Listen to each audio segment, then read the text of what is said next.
പടം ഒരു പ്രിഡിക്റ്റബിൾ പടമായിട്ടെന്ന് തോന്നി. പക്ഷെ അവസാനത്തെ ക്ലൈമാക്സിൽ പുള്ളി ജിത്തു ജോസഫിന്റെ സ്റ്റൈലിൽ തന്നെ തീർത്തിട്ടുണ്ട് കേട്ടോ. ക്ലൈമാക്സിൽ അടിപൊളിയായിട്ട് ജിത്തു നമ്മുടെ ദൃശ്യമൊക്കെ കാണുന്നതുകൊണ്ട് തന്നെ അടിപൊളിയായിട്ട് ക്ലൈമാക്സ് പുള്ളി ചെയ്തിട്ടുണ്ട്. കുഴപ്പമില്ല, നല്ലൊരു ഇൻവെസ്റ്റിഗേഷൻ സിനിമ. കുഴപ്പമില്ല, നന്നായിട്ടുണ്ട് കേട്ടോ. ഒരു ക്രൈം മൂവി. പെർഫോമൻസ് ഒക്കെ അല്ല, അപർണ ബാലമുരളിയാണ് മെയിൻ റോൾ കേട്ടോ. പുള്ളിക്കാരി നായക പ്രധാനത്തെക്കാളും കൂടുതൽ നായിക പ്രധാനമുള്ള ചിത്രമാണ്. ഫുൾ പുള്ളിക്കാരിയാണ് കൊണ്ട് അപർണയാണ് പടം മുഴുവൻ കൊണ്ടുപോകുന്നത്. ൊരു ഇതായിരുന്നു ക്ലൈമാക്സില്. ബാക്കി അപർണയൊക്കെ ഓൾവേസ് കുറച്ചും കൂടെ നല്ലതായിരുന്നു. ഉണ്ട്. ചേച്ചി ജിത്തു ജോസഫിന്റെ റേഞ്ചിലുണ്ടോ പടം? കമ്പാരിറ്റീവ്ലി ഇല്ല, അത്രയില്ല. ദൃശ്യമൊന്നുമില്ല, അതൊന്നും കമ്പയർ ചെയ്യാൻ ഇല്ല. Okay, thank you. നല്ല ക്ലൈമാക്സ് അടിപൊളിയായിരുന്നു. ഒട്ടും എക്സ്പെക്ട് ചെയ്യാത്തൊരു ക്ലൈമാക്സ് ആയിരുന്നു. എല്ലാവരുടെ പ്രകടനമൊക്കെ എങ്ങനെ ഉണ്ടായിരുന്നു? അത് മൈൻഡ് ബ്ലോയിങ്, ഒന്നും പറയാനില്ല. ആസിഫ് അലി, അപർണ, പിന്നെ അപർണയുടെ കൂടെ ഒരു ഫ്രണ്ട് ഉണ്ട്, എനിക്ക് പേരറിയില്ല.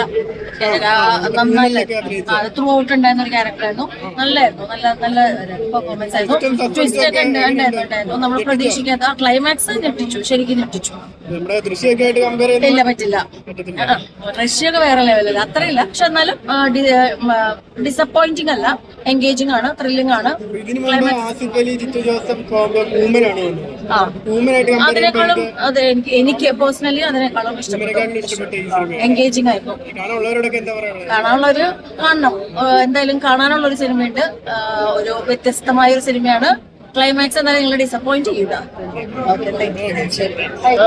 പറയുകയാണെങ്കിൽ ഫസ്റ്റ് ഹാഫ് കുറച്ചൊരു ലാഗ് ഉണ്ട്. പിന്നെ പടം തുടങ്ങുന്നത് ശരിക്കും ലാസ്റ്റത്തെ ഒരു 20-25 മിനിറ്റ്സ് അത് തകർന്നു. അതാണ് പടം ശരിക്കും സ്റ്റാർട്ട് ചെയ്യുന്നത്. നമ്മൾ ജിത്തു ജോസഫിന് എന്താണ് പ്രതീക്ഷിക്കുന്നത് അത് ലഭിക്കും, കറക്റ്റ് ആയിട്ട് കിട്ടുന്നുണ്ട്. നമ്മളെ ദൃശ്യം കണ്ടിട്ട് കിളിപാറി പോലെ തന്നെ ഒരു ആസിഫ് പടത്തിൽ നിന്ന് അതേ സാധനം കിട്ടും നമുക്ക്. ഇപ്പൊ ഒരു ഫീമെയിൽ ആക്ടേഴ്സിനൊക്കെ പെർഫോം ചെയ്യണ നല്ലൊരു സാധനം ഇതിനകത്തുണ്ട്. കുറച്ച് സ്പോയിലർ ഉണ്ട്, ലാസ്റ്റ് നല്ലൊരു സസ്പെൻസ് ഉണ്ട്. നമ്മ ഫസ്റ്റ് കാണുമ്പോൾ വിചാരിക്കും നല്ലൊരു പ്രെഡിക്റ്റ് ചെയ്യാൻ പറ്റണമെന്നിരിക്കും, പക്ഷെ അവസാനം പടം മാറണം. നമ്മുടെയൊക്കെ കിളി പറയുന്നതാണ്. ആ ഒരു റേഞ്ചിലേക്ക് ഈ ഒരു ജിത്തു ജോസഫ് പടം ഉണ്ടോ? കിഷ്കിന്താകാന്റെ ഇതും തമ്മിൽ കമ്പയർ ചെയ്യാൻ പറ്റില്ല. ഇതൊരു വേറൊരു ടൈപ്പ് പടം. ആസിഫ് അലിയുടെ തന്നെ ഒരു പെർഫോമൻസ്. ആസിഫ് അലി തന്നെ കുറച്ച് സ്പോയിലറാണ്. പടം അങ്ങനെ പറഞ്ഞു കഴിഞ്ഞാൽ റെഡിയാവും. അപർണ അടിപൊളി പെർഫോമൻസ്. നമ്മുടെ ലോകയ്ക്ക് ശേഷം നല്ലൊരു ഫീമെയിൽ ആക്ട്രസിന് ചെയ്യാൻ പറ്റിയൊരു നല്ലൊരു റോൾ. ഏതാ വർത്ത് 100% വർത്ത്. ഒരു ആസിഫിന്റെ ഒരു 50 crore അടുത്ത ലോഡിംഗ് ആണ് ഉറപ്പായിട്ടും. നല്ല പടം. Family audience okay. ത്രില്ലർ പടം ഇഷ്ടപ്പെടുന്നവർക്ക് ഓക്കെയാണ് പടം. ത്രില്ലിംഗ് ആണ്. ഫസ്റ്റ് കുറച്ചൊരു ലാഗ് ഉണ്ട് ഫസ്റ്റ് ഹാഫ്. പിന്നെ സെക്കൻഡ് ഹാഫിന്ന് പടം പോകണം, വേറെ ലെവലിലേക്ക് പോകണം.